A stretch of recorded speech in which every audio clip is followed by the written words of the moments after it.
While she's doing that, let me just say a little bit about me, so you wonder how the heck I got here. So as most of you probably know from the social so far, I went to the University of Michigan, especially if you're from Ohio, and I rammed that down your throat every opportunity I can. But I'm not a physician. I was born in Detroit in 1960. My parents were police officers in the Detroit police force when they met. And I'm the oldest of 3 kids, the only male, the oldest child.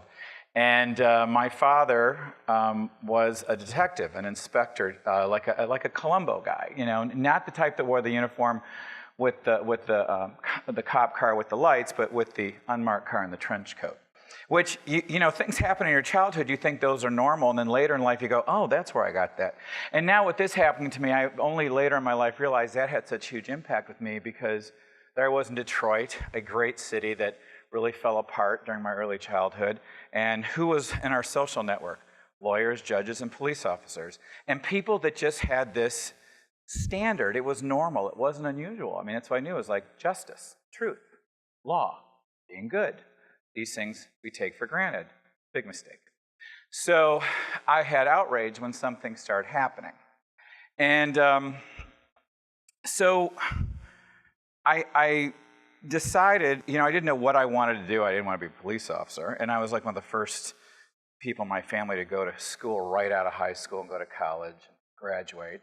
And I really took a lot of time inventorying what I wanted to do, because it just wasn't in my head. And I spent a lot of time doing what color's your parachute and all this stuff, sort of self-analysis. And I knew I didn't want to be around stupid people. I didn't like smoke. I liked medicine, but I didn't think I had the patience to sit there and go to medical school.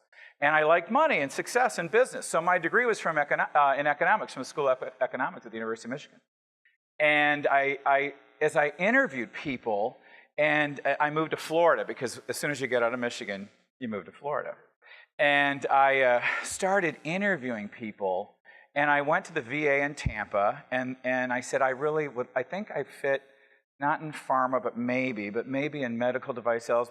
And this OR supervisor said, do you want to be a rep? Here. And she handed me this stack of business cards of all the types of medical business reps there were.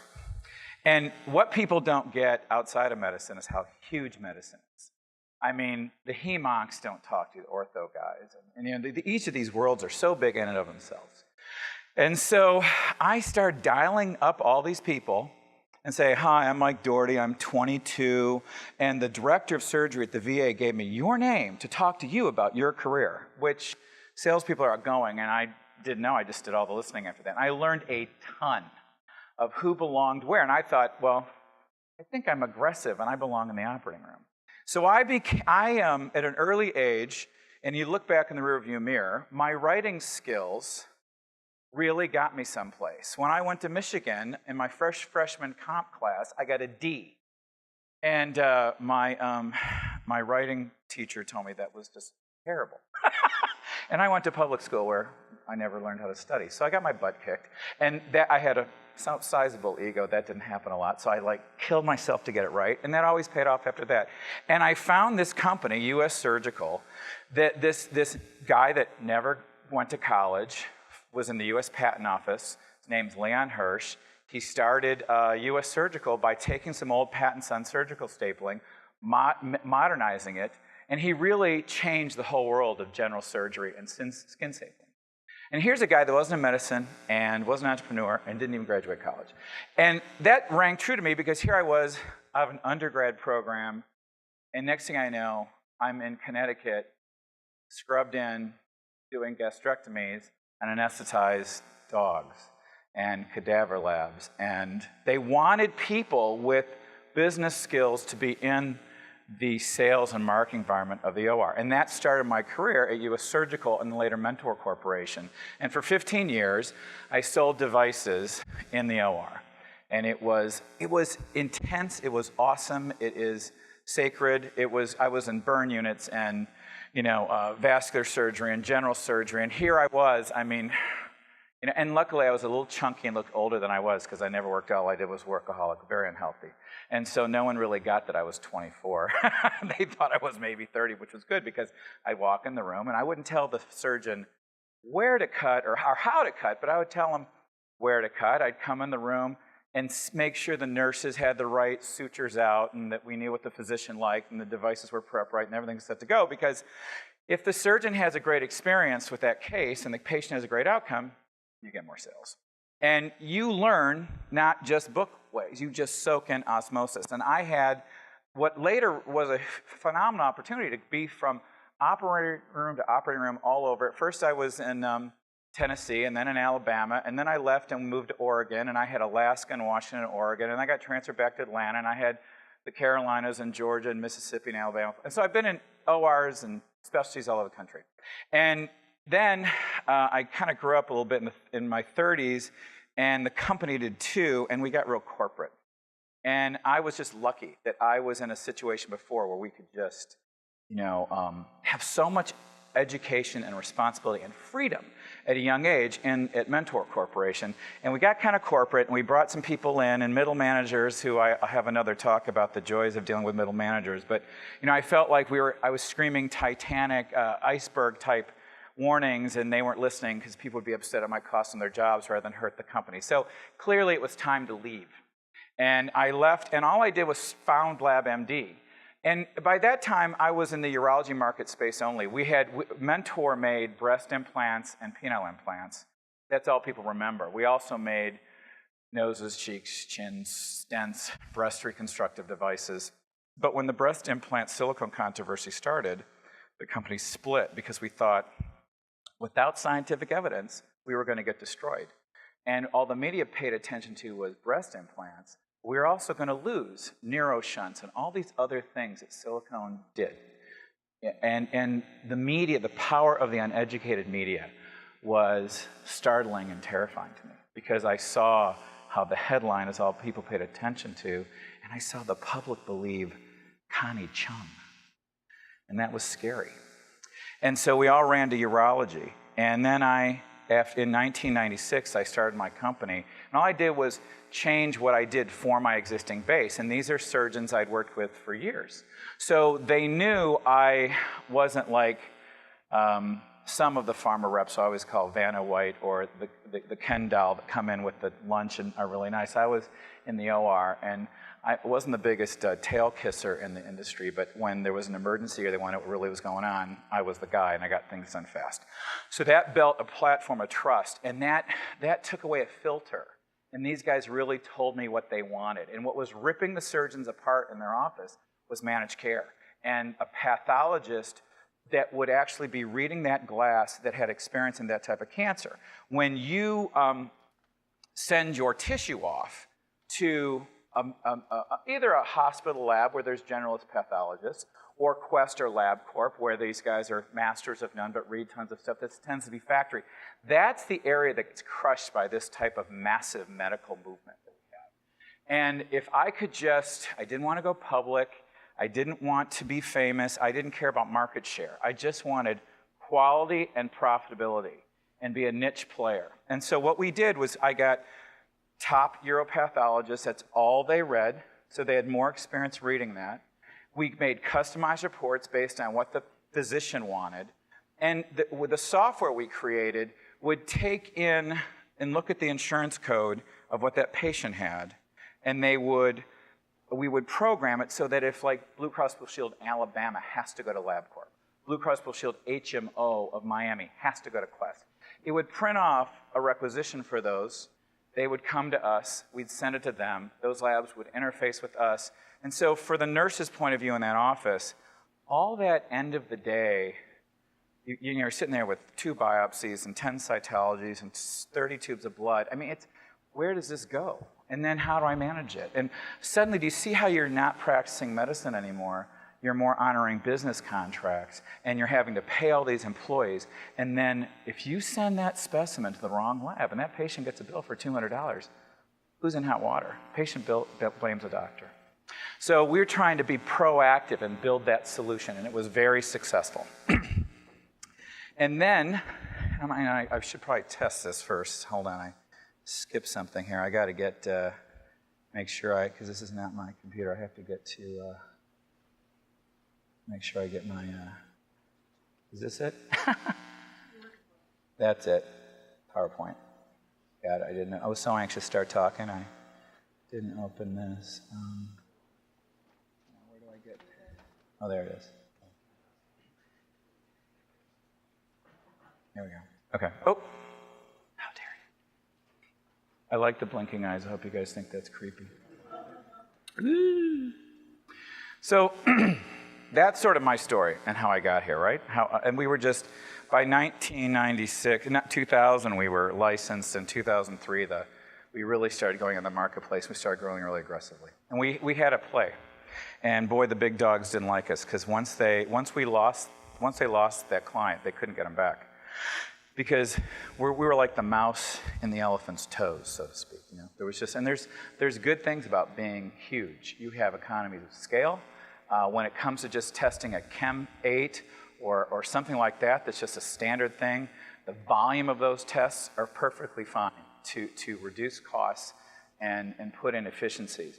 But when you're talking about reading the glass and diagnosing cancer, this is the part of medicine that gets ripped up by these massive sort of Henry Ford assembly line schemes. You lose all that interpersonal intimacy and the level skill, because unfortunately the human body and the cellular growth just doesn't work on the algorithm of how to run an efficient assembly line. And this is where medicine, unlike any other industry, comes to these loggerheads for the people that are involved in medicine and trying to make it a better business, but don't understand the nuances of it. And as someone in my sort of hybrid background, I sort of straddle both sides, and then I'm outraged by the arrogance of people. I'm always amazed when I watch, especially during the Obamacare debates, I was amazed that the public would believe Connie Chung or Geraldo Rivera, or that they would believe the pundits on TV that have no medical background whatsoever. And or they believe Barack Obama or Hillary or who was ever talking about reforming medicine. And I just thought if we could just change the topic to like nuclear physics or something, they would see how ridiculous this is. But it's a perfect storm of a problem, I think, because Americans, most of us aren't sick. Most of us don't have direct experience. And as humans, we work off of our direct experience to form our opinions. Well, how many of you have been through chemo? How many of you have had years of that? How many, if you have had a family member, have? Most haven't. So that means we're kind of clean slates to write impressions on, and then stories become reality. And does anyone know what gaslighting is? So they gaslight you. They say it enough that you think it's true. So I've seen this change, because when I started calling on the operating rooms and these surgeons in 83 and 84, it's a very different world than now. So how many of you have gone into medicine to become a negotiator? How many of you have gone to medicine to become a lobbyist? How many of you have gone to medicine to really hone your management skills? How about your publicity ability? Marketing, politics, activism. These are the skills, unfortunately, we start to have to develop, which I don't want. We were supposed to be later today, and my joke was going to be after we go to the bar. I don't want to depress people, but you have to know that you can't give your power away, and you're going to have to become more aware of this. And it's fantastic that you've started so young in the middle of medical school with a group like the Benjamin Rush Institute, because it's really important. You're ahead of the curve, you're leaders, and this is what will be able to educate moving forward. Because I really don't think Obamacare is the be-all and end-all. I think it's sad we're going to have a grand social experiment so the public learns the hard way. But when it does, and if it does implode on itself, and it probably will, you'll be there to be the leaders and fix it. So I don't want to be all doom and gloom. I just think it's a very painful transition and lesson we have to learn. So in that instance, I talk about the difference of medicine. Why I wanted to be in medicine was because I didn't just want to have money. I certainly want money and successful business, but I didn't want to just do that, or I could have just been a purist and worked on Wall Street. And not there's anything wrong with that, but for me personally, I needed something that was more multi-dimensional and gave back, and almost like a higher calling pyramid. And so to me, medicine is a sacred thing. And I have that experience being in the operating room all the time, what I learned after being in the OR was it was just so obvious. I mean, it was so obvious why we were all there. When you have a human being on the table, cut open, under anesthesia, it's obvious that your mood really isn't relevant today, or what's going on, which I found wasn't so obvious in a laboratory setting about why we were there, what the direction was. And if you're outside of medicine, you're probably really more aimless of how important what you're doing is, and how thankless it is and how much you're giving back. But don't ever forget the impact you have. It is a sacred thing. But there was a time that there was those with specific knowledge without that specific knowledge, had the wisdom to leave y'all alone. But that's not the case anymore. Most people are healthy and therefore fortunate enough to not have experience with healthcare, and that's the danger. As I said before, these people can be blank slates, and the politicians have gone now to the school of MSU. And you know what the school of MSU is? The school of making stuff up. But the S isn't stuff, but it's a clean, we're being videotaped. So politicians wear the good guy's costume, they spin a narrative, they gaslight, and people believe it's true. And the next thing you know, we have politicians and medical economists, insurance companies entering your world and breathing down your necks. And hopefully, stories will untie it. So I want to talk a little bit about how I tell the story, and I will get into the story in a moment. But there's an intent in how you communicate. And especially if you're more intellectual, we have to become more consciously competent of why we tell story. And if I just come in at you and say, you shouldn't be wearing a yellow tie, you should be, if I start pointing and telling and telling and telling, you immediately shut down. And that is not a way to get people on the side. But as human beings, when we tell story, we bring people onto our side subconsciously. I mean, almost like the Neanderthal brain relaxes. And subconsciously, you're not into what does this mean for me, but the storyteller comes on the same desk as you, and you go on the same side as the storyteller. And then you're going together. So telling story, if you want to get social change or have people come into your side, is the most effective way. So this book is not written like, woe is me, this is what happened to me, it's such a tragedy, come cry with me, everybody. This book is written like a novel and a thriller, and I hopefully, I don't scream, I hopefully want the reader to get outraged and understand it's not about that it happened to me, but it really is happening to us. And that is the way, if I want to have success personally of impacting others, that's why we tell story. It's a big buzzword in the conservative movement the past 2-3 years. It's like, we got to tell story better, we got to tell story better. But you have to learn why we have to tell story better, because there's nothing worse than giving a false story or a lousy story or a fake compliment. Better be silent if you don't know how to tell story. But that's the best way to do it. As Dr. Armstrong was telling everyone his story about why he became a doctor, and see how everyone was riveted during that conversation. There's 5 of them standing there, and it's just an amazing, you have empathy, you relate, you feel like you're closer to people, you understand who they are. It all kind of just falls into place, and it's great stuff.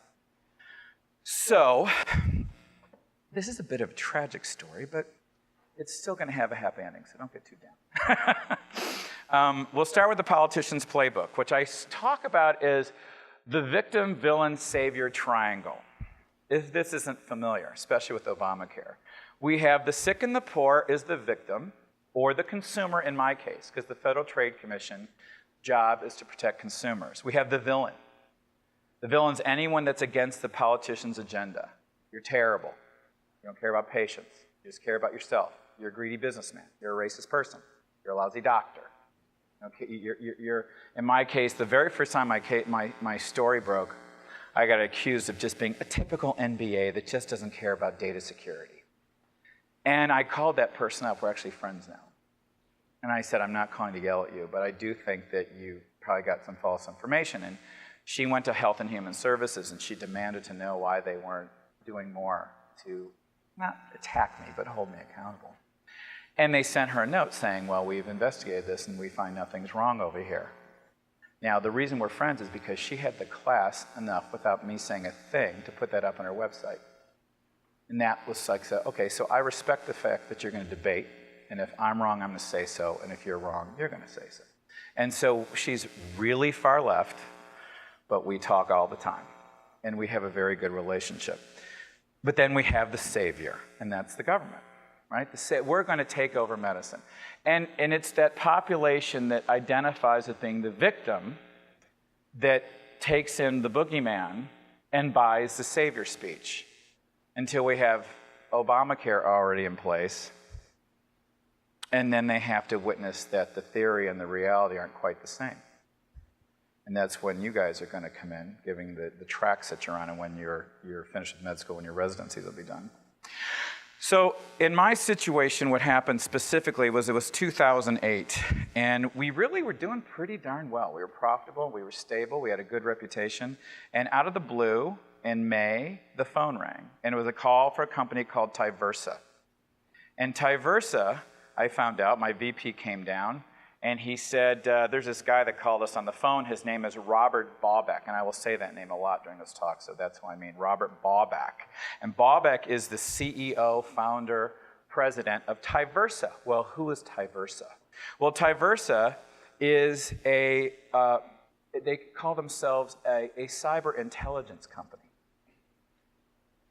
They go out and watch peer-to-peer networks for things that are lost or shouldn't be out there. Does everyone know what a peer-to-peer network is? LimeWire? Okay. Remember Napster? Okay, when Napster got killed, as everybody was sharing music, and that got everyone quite upset because they weren't paying the royalties for music, and that got shut down. LimeWire became sort of the next new and improved, and there were about 5 or 6 of these peer-to-peer network softwares people would download. And basically, you download the software on your workstation. You have a folder. In that folder, you put everything you're willing to share, usually music. And then when someone else wants to see, I go out there and I want to listen to Diana Ross, this song. And they scour who's ever online, the whole world, and they find it's in there and they pull it. Or you can go out looking. And it's just basically an open, you're participating in an open market and opening up one of your folders. And so they monitor these. Now, these words are very careful. He does not like the word surveil. It's the word monitor. And they monitor these. And they have found one of our files. So immediately, my VP comes up to me and I said, well, who is this guy? How'd you find it? How'd you get it? What's going on? And he went back and the guy said, well, I'll just send it to you. And it was 1,700-page PDF of over 9,000 of our patients, and it was everything that all the balances that they still owed us after we processed their insurance. Now, when you're an ancillary service provider and you take specimens in from all over the country, let me tell you, you've got 1,000 different insurance calculations. So it takes a while to crunch this. About 50% of our market's Medicare, but the rest was private. And so it was always a lot of work to process all this. So it took a while. And then when we billed them, you'd get the California patient going, who the heck are you? You're in Atlanta, and those type things. So, but immediately we knew this came from the billing department and not the laboratory. And this is 2008. We were terrified. We're like, young company, new stuff, small, but still had 3 IT people working full-time, plus the VP was an IT background guy. How could this possibly happen? So the first question then is, after we called the lawyer, is who are you? How'd you get it? And he wouldn't say anything unless we hired him. Every time, and he didn't say it so blatantly, we said, what was the IP address of where you found it? Well, that will require a services agreement. Well, when did you get it? Well, I'm not sure. Well, how often did you, I don't know. So it was a service agreement. We went round and round with this, and the book starts with his emails, because I would not speak to him. I would not let anyone else speak to him after that first phone call. I called my lawyer, and we were like, something stinks here. You don't, in the world of medicine, there's a code. I mean, it's unwritten. You just don't go toying with patient data and say, hey, I got it, but I'm not going to tell you unless you pay me $475 an hour. And it probably will take 4 weeks, and that's probably 40 grand. But no, and here's the contract, and there's no promises, no liability, and blah, blah, blah. So I'm not buying this. Who knew how life was going to change after that, I have to tell you. And that was the beginning of my trip to standing at this podium. We had veiled threats, you'll read about in the book. I put him in the book because if I tell you what he said, it's not as powerful as if you have your own judgment and own mind to read the words yourself.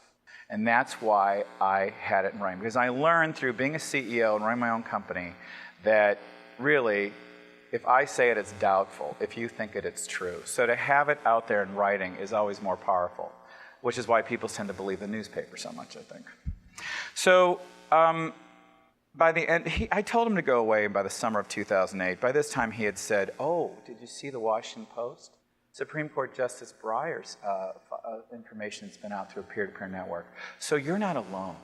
But the longer you wait to solve this problem, the more it could spread. So this is a type of, I thought, seduction we were going through, and I was having none of it. I told him to just stop calling us, to only call our lawyer, and by the end of 2008, his lawyer called our lawyer and said, well, we're going to give this to the Federal Trade Commission, and because it's got patient information on it. Now, who here knows what the Federal Trade Commission is?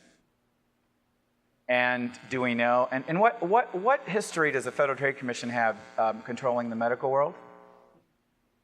Would none maybe be an appropriate response? So, so this was a bit of a surprise, like, who are you and what's its jurisdiction? Now, at the same time, we had a fantastic relationship with our regulators. As a CLIA lab, as a federal licensed lab, we got fully inspected every year, and we were kind of actually like teacher's pet. I mean, we were so good, sharp. We weren't like the BMOS Quest. I mean, we had such a nice lab. We had, we spent money on paint colors and good floor carpeting that cost just as much. We tried to make it really comfortable for the employees to work with, because lab people usually are staring at cinder block walls in the basement of a hospital. So when they come to work at LabMD, it's like, whoa. And so we pride ourselves on all this. Even when we first redesigned the lab, the inspector came in, she goes, I gotta take my shoes off and run through this, and I really have to go to the bathroom, but I don't care. I gotta see this first. This is beautiful. And everyone had pride in that. She'd rather look at our stuff than go to the restroom. And she's inspecting us. And so this, we had no fear, because these were scientists. These were technologists that were inspecting us. We were based on science. It wasn't an IRS audit. We weren't there to trip each other up. We were all part of the same family. And if there was something wrong, then we fixed it within like 10 days, and we didn't have a lot wrong. I mean, because there was no fear in the relationship. There was trust, and so it was closer because we had a brain function. So that scene sort of ended. So I was going back and forth that year, and I'm like going, okay, vulnerable. What did we do? Did we do something wrong? I want to know if we did something wrong. We had one folder on one workstation, not the entire hard drive, not the entire server, not the entire network. 900 patients, 2 with patient data on them out of all, the 900 files, that wasn't a typo, sorry. 860 of those files were music. 360-something, 38 were redacted. He said it's out there in cyberspace. Fear, uncertainty, and doubt. It's a FUD-U shakedown. Fear, uncertainty, and doubt. That is what drives tons of people to buy insurance or to pay these guys, because you never know. So we feel like we're being exploited with something very intimate. In 2009, then, we just have silence. We're continually looking for it. It's not out there. He's gone away. We told him to go away. We said, go ahead, call the Federal Trade Commission if you want. Go away. In 2010, we get a letter in January. Suddenly, I mean, I tell you, every time we relaxed, it was the sign when they were going to call in. We got a phone call. My VP got a phone call from Alan Shearer, who's a consumer privacy director at the Federal Trade Commission on cyber. And Alan is very cryptic. And there's not a word that comes out of his mouth without intent, and he uses very few words. And he said, this is Alan Shearer with the Federal Trade Commission. We're in receipt of one of your files, and we'll be opening a non-public inquiry. You can expect a letter tomorrow. Are there any questions? Now, my VP is not verbal. I was like the CEO big picture guy. My VP was the perfect linear detail guy. Man of few words. No, that was it. And the next day a letter came, 11 pages, single-spaced. Only written by a lawyer. Unbelievable. And most of it's in the book. I could take 3 hours reading that thing to you, but that's the type of stuff's in the book, because I'm going to show you how the government puts a gun to your head and wears you down to get you to succumb before you get to truth, justice, and the American way. So we immediately, naively, give them everything they want. I'm like, dump truck it. We've got nothing to be. And so we sent them 5,000 pages, and the lawyer bill started. And then in the speed of the US government, 8 weeks later they responded they wanted to have a conference call. They were upset because they want things sent via Federal Express and we use the US Postal Service. Can't make it up, folks. I mean, truth is funnier than fiction. And they were upset that we didn't answer all their questions. Now again, successful CEOs are supposed to surround themselves with people that know more than they do. And in medicine, especially in medicine, which I love about medicine, I don't know, someone knows more than I do, let's go learn from them, is not a sign of weakness. So I had a lawyer that was different personality type than me, was not put off by my occasional temper about how outrageous this was, and was very calm and very detail-oriented. And so when I knew, she answered those questions. She is a master of detail. Something's going on. And immediately trust started to fall apart between the Federal Trade Commission. They would not answer our questions about what really was missing. They would not tell us where they were going, and they would not tell us what was really happening. So we were in a phone conference, so I hit the mute button and said, I don't trust these guys. They're a bunch of lawyers. Now, the downside here is if we ask them a question, since already we don't trust them, they're going to have a misunderstanding about what they meant when they answered the question. So the only way to control that is to make them put everything in writing. The problem when you ask a lawyer to put everything in writing is then you have a trail of tail covering for them, and you tend to get a larger assignment. So do we take the large assignment and we on firm ground, or we take the narrow assignment and he gets to rewrite history?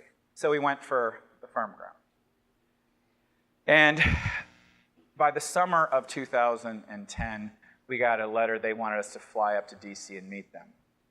And this was really the beginning of, it was an amazing, amazing time, because we go up there, again, naive, and this is when my conscience just shattered. You have those moments that just, they're paradigm moments where the light bulb goes off.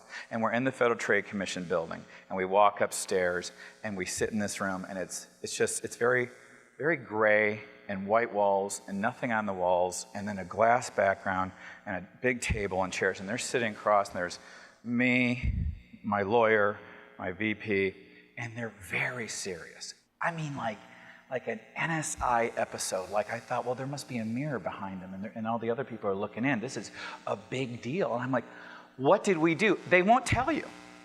What they do is they pass you consent decrees. Does anyone know what a consent decree is? Neither did I. You're supposed to. You don't read the Federal Register every week? What is your problem? It's not our problem.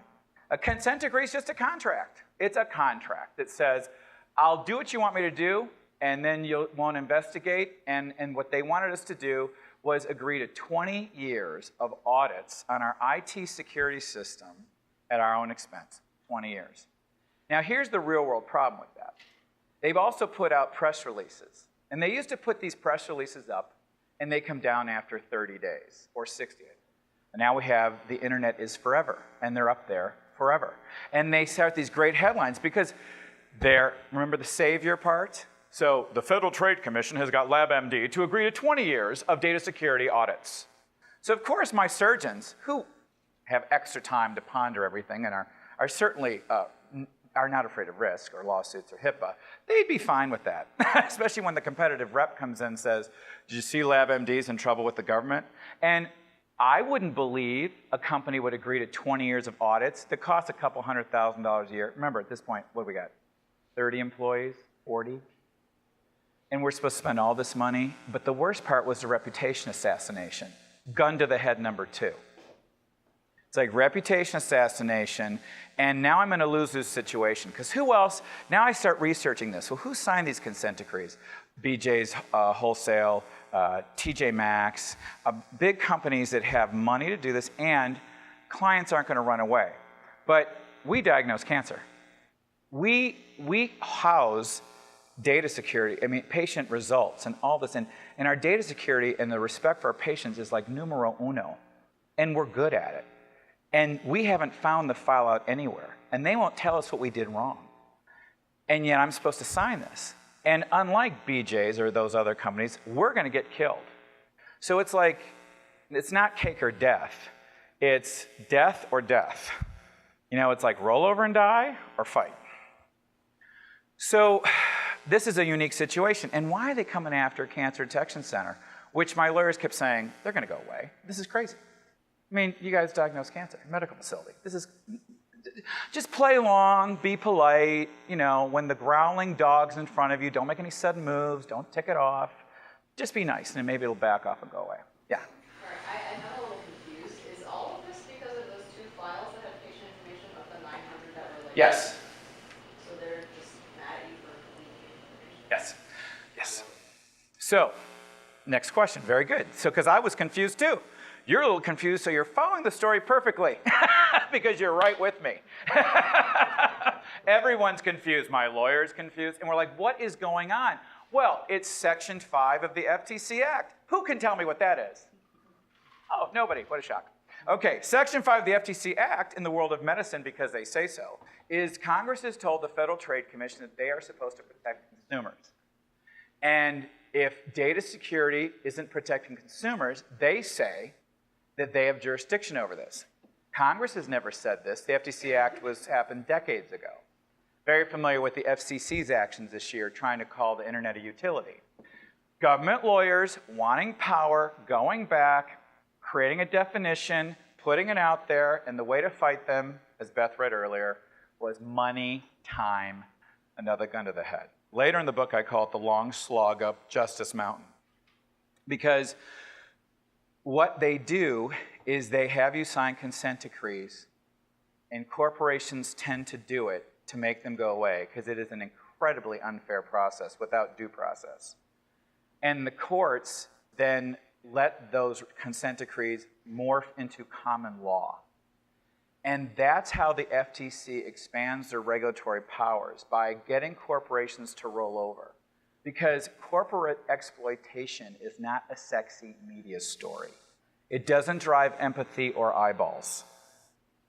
So they get away with it because no one's going to look, because no one's going to really care. And they built this up, and by the time they got to me, there were 37 rollovers. But none of them were medical. And so I was in this quagmire because I didn't have the same choices. And everybody else had files that were really out. I'm back here going, the file's not out. The file's not out. And the second file with patient data, that was never on play. I'm just telling you everything that was on the hard drive. So we have Tyversa with one file. I leave that room like going, I'm confused. I know what's going on. They're saying they have the power to do this. The only way to fight them is to fight them and go to court. Now, this is where Beth talks about the administrative process. Does anyone know what the administrative process is? Didn't think so. No one else does either. When I'm on the radio a lot, I say that our civics books that we have been given since 1920 have been wrong. They have not talked about this process of how these people that we do not elect make up rules and laws. And we've just started seeing it with the Federal Communications Commission. Did anyone notice how the FCC wouldn't tell Congress what was in their rules? Doesn't it seem a little strange to you? That's not new. The fact that we're seeing it's new because it was such a hot topic. And I learned from firsthand what was going on here, is that the consent decree is the way to coerce you in. The mountain of that you have to go through, you don't sign, is the gun to the head. And then once the corporations think, and the lawyers of the companies go, well, sign it, it's not worth it, go back. They got these on, go, it's not worth the fight, it'll take you off your core competency, just sign it, swallow it, move on, get back today, forget about it. That's BS. Because what happens is they use you as an example for years to come. So, but I still would have done it, because it wasn't unfair, except that we were going to be dead either way. So what I learned was that the Founding Fathers created 3 branches of government: the executive branch, the judicial branch. And as Benjamin Rush said earlier, we have the legislative branch, the House and Senate, because the Founding Fathers snapped the legislative branch in 2. Why? Because the purpose of Congress is to make laws, and they have to keep those crazy lawmakers off our back. Congress is built to be inefficient and crazy so that it's hard to burden us with laws, which we've now had 2 centuries of them doing. So they have quite a book even with that. So in the early 20th century, Woodrow Wilson and FDR didn't exactly hurt either. They decided to create these agencies, these government agencies. And because we have to have efficiency. We can't be bogged down with all this stuff. There's too much going on. So we have agencies we build. And the agencies back then were supposed to be assumptively have experts in there. Now it's just chocked full of lawyers. And they have administrative processes. And that administrative process, the Congress has said, cannot be interrupted. So if you are stuck in the middle of this, which is what the FTC is doing with us, you can't go here and say, help me, save me, until this is finished. And my line about that is, as soon as we're done with your funeral, we'll get you to the hospital, because you're dead already. This is years, money, reputation, and large law firms. And I'm running a medical laboratory diagnosing cancer. And the outrageous thing is, they don't care. They, in their mind, they're fine with it because they have what I call the adolescent attitude about private enterprise and anything outside the Beltway. These are people that come out of academia, law school, go to government, and buy the whole trio of of villain, victim, and savior. They actually think they're doing God's work. They actually think they're saving the world, and oh well, that carnage is just going to have to be spent for the greater good. And the greater good is saving consumers. Well, the Founding Fathers knew that when you separate powers, the hands become a fist, and you have crushing power. And we see this. Now, it's getting so extreme. We are seeing, the last 2 years have been, it's so easy to talk about now. It's like you see Lois Lerner with contempt. You see people get hauled in front of Congress. Congress can't get anything done. These little children, these little Frankensteins that were developed 100 years ago, the FTC just had their 100th anniversary. These agencies have a long history. They're not Democrat, they're not Republican, they're bureaucrat. They've got deep roots, they know the game, they know how to circumvent it. And this is how we have our lives in the medical world infiltrated by these outsiders. We're like observing the playbook and we're confused. They've got the playbook written, they know exactly where they're going. I'm gonna speed up along here, because I want to get some time to talk, or listen to you guys. So in 2011, all right, so I started doing my homework. And what I find out in 2007, I find a hearing with House Oversight and a second investigation as well with Commerce Department. In 2009, I also find a House Oversight testimony again. And who's on the panel? Robert Bobbitt.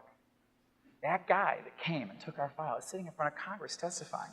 And who's sitting next to him in 2007? General Wesley Clark. He's on his advisory board. And who else is there? The Federal Trade Commission. And who else is there? LimeWire and the U.S. Patent and Trade Office. And they're talking about how terrible peer-to-peer is. And I start researching and I see more. Well, Homeland Security gave Dartmouth $24 million to look and monitor, to find what's going on. Because guess what? Homeland Security and Patent and Trade Office, the government agencies are having their employees leaking sensitive documents unintentionally. Because because they're using peer-to-peer software and they're doing telework and they're using their kid's computer and it's got LimeWire and things on it. So this is a big problem. The FTC evidently hasn't done a too good of a job addressing. And then I see that the $24 million went to a study with Dartmouth that thanks and uses Tyversa, and whose file's in there? Ours. And the front page of our medical file redacted is in the Congressional Record. So it's in Wired Magazine, it's in a Dartmouth study, it's in the Congressional Record, all because of Tyversa. So now I really want to know what's going on. And funny, the FTC just didn't mention that. So we were just like, they're all in this together. Well, I think I've cracked the case, and I tell my lawyers, and they say, well, it doesn't matter, because you don't have to have injury in this law. You just have to have the potential of injury.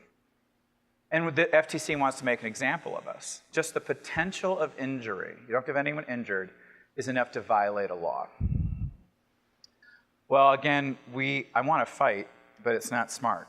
We have to hope they'll just go away, so we just wait. And in the book, you'll see a lot of the battles we had with,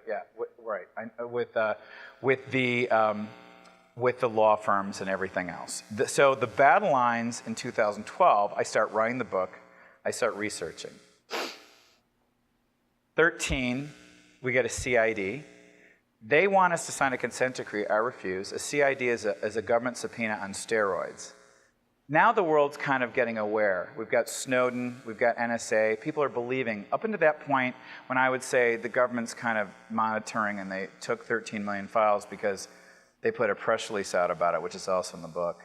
People didn't believe it, now they were, so this is refreshing. But in 13, they decide to sue me. In August, they sued LabMD. So at that point, and I'm just going to dive into this pretty quick.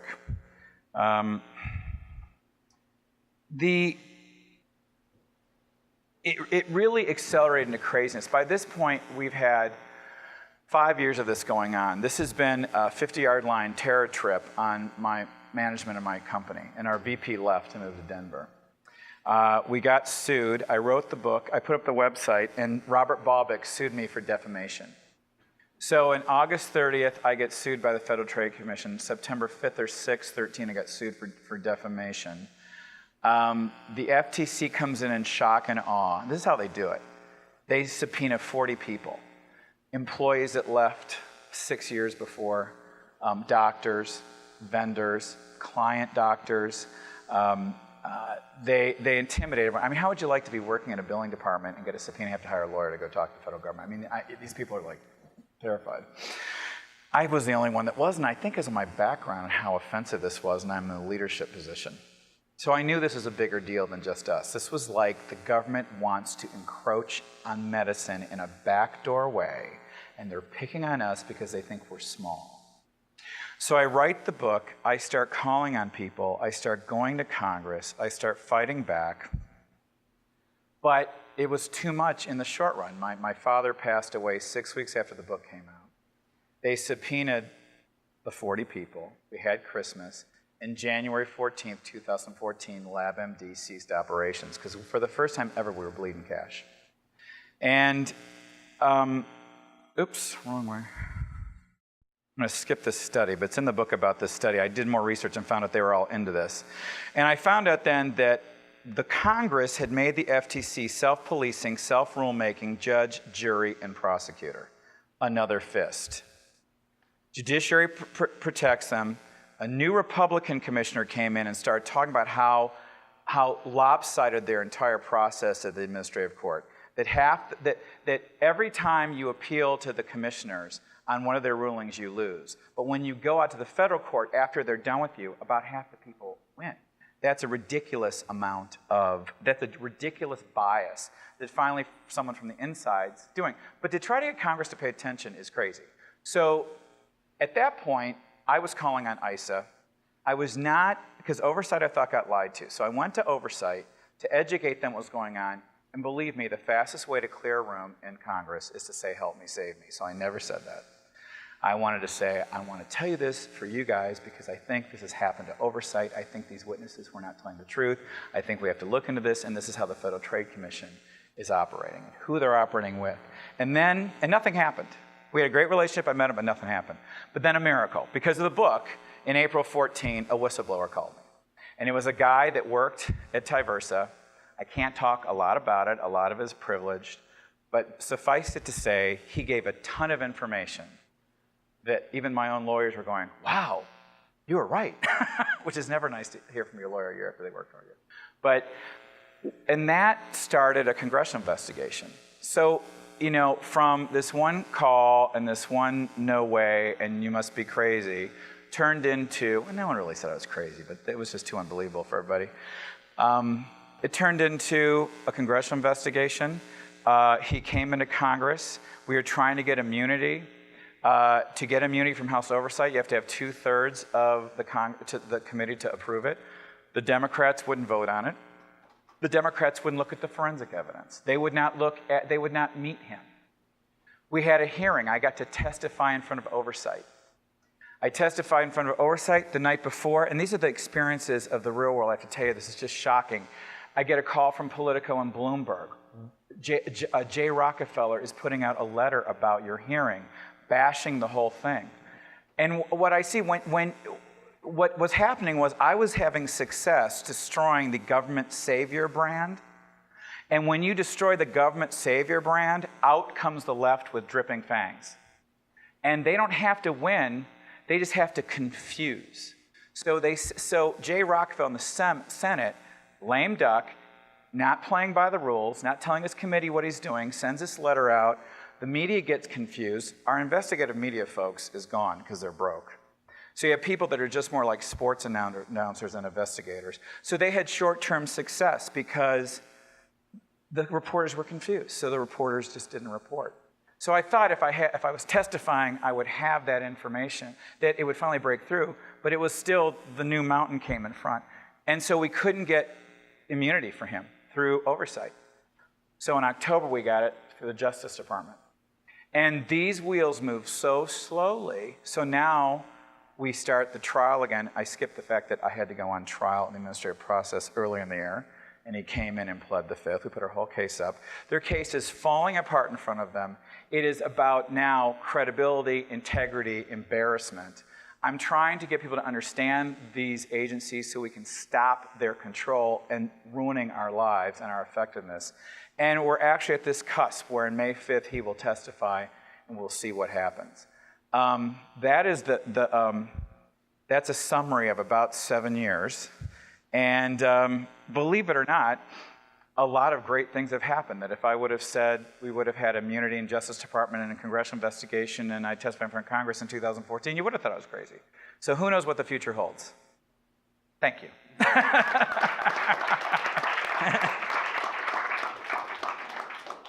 Yes? You know, in listening to the story, so there's this file, and I don't know if that makes it really sense, like you're saying you're confused. Somehow, Tyversa got a hold of the file. They said it was out there in the cyber someplace, that there was a breach of their security of patient information. It has never been found outside of Tyversa. It's never been found outside of our network, and as a matter of fact, in the rush to finish up and be able to talk to you guys in our allotted time, I did forget that discovery we've had. ISA on my website, you'll have my card in the book. On my website, you can read the congressional report from ISA that you put out December 1st. It's on my blog. You can read it.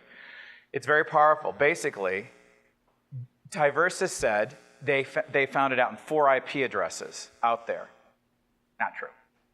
But nowhere except our own network. And that's what we expect the whistleblower to say, and that's what Congress believes, that they made this up, and that it's not out there. And they have to have someone else say it. And the big headline with the Federal Trade Commission is, they listened to this third party because they told them what they wanted to hear, because it fit their agenda to go after people and get heads on spikes for businesses and hospitals and everyone else to have great data security practices. They don't have a law to do it, so they use fear and intimidation to do it. And because of that, they never verified who they were laying with. And who they're laying with, according to Darrell Issa, was not telling the truth to the FTC or to Congress through their interviews. That make sense? Yeah. So Tyversa, it was a peer-to-peer network, or what was Tyversa? Tyversa surveils peer-to-peer networks, and what their business is they go on peer-to-peer networks and they find things that are out there that they think shouldn't be: finance, military, Department of Defense, medical, and they call those people up and say, hey, we found it. We do monitoring. Would you like us to see if it's anywhere else? Would you like us to look all the time? So they're a service company of looking. And is it private? They're private. And the allegation is, and with us, our allegation is, those IP addresses they said where it was, it's a lie. It's made up for fear, uncertainty, and doubt. So how'd they access it? Oh, they accessed it through, the hacker came in and took it. So they took it from our, but that's different because there's no such thing as no vulnerability. So, and that's different than saying it's out here. And, Supreme Court Justice Breyer's file they got Obama's Marine One. If you look in the story, they say they found Marine One out in Iran. That's come into play. Is that true? No one in Congress believes that anymore. He found Marine One in Virginia, and Marine One plans on a computer in Virginia and changed the IP address they allege and called NBC and everybody else. And see, what happens is he builds this big false crisis. And he's the guy that breaks the story, and he's the guy that's the solver. And so then he gets that back then. Anyone's question? Yeah. Besides awareness, what is your opinion on what's the best outcome? I just think general education of how agencies work and the powers they have, because it's so outside what we're taught in school. I mean, just looking at the Federal Communications Commission, you can agree with the rules or not, but the fact that they're making up the rules, they're saying they get public input because you can comment, which is ridiculous, and they won't show Congress. The little Frankenstein agencies that were built to help out Congress 100 years ago are turned into large Frankensteins now. They're very out of control. And they play dirty. And the reason they're so down on me is because I want to announce a playbook to get it cleaned up. And there's two big cybersecurity cases in the United States right now. Mine and FTC versus Wyndham. Wyndham really had information out there. We never had information out there. Remember, Tyversa came in and got it because they were working with a Homeland Security study. So it's never legally been called a breach because it was the feds that were coming and shaking the door through the Dartmouth study and working with Tyversa's technology. It's kind of like saying you have a lock on your house, but the lock isn't good enough, so we came and stole your television, you're under arrest for having bad locks. We had all sorts of stuff. We had, first of all, there's no standards and no rules, and they say they don't have to have standards and rules. They argue they don't need to have standards or rules. But the make it up as you go along is a terrifying part. And I think what I ultimately want is people to understand that this is how the government works. And it's the biggest challenge in my story has been it's so unbelievable. When it's happened to you and you tell the story, it's just human nature to discount what I'm saying at some point. Because I'm emotionally involved and I've been victimized, so people assume I'm going to embellish, and I know that.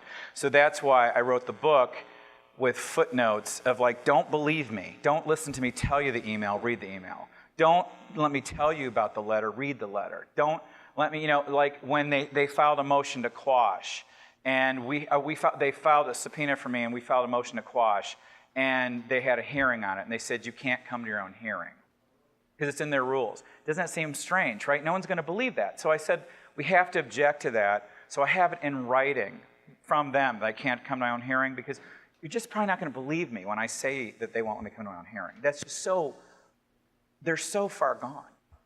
And it's how the bureaucrats get through.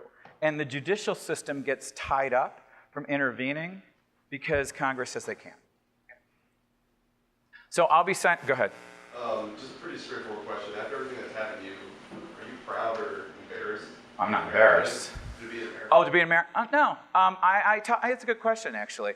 I mean, as an American, I wrote a book. I testified in front of Congress. I wasn't here a lot yesterday because I was at the Senate Judiciary Committee. I was with the Congressman, I'll forget his name. As chief of staff of somebody. Anyway. I met a ton of congressmen. No, I think freedom isn't free. It is sort of like, it's my duty to the country. Because, the government and the country have always been two things. If you research the Founding Fathers, they always knew that we had to be protected from the government. Yes? So Rand Paul proposed the Rain Act, which I'm assuming you're probably familiar with that. How do you see that do you see that as a good tool to help prevent this, or is it just kind of?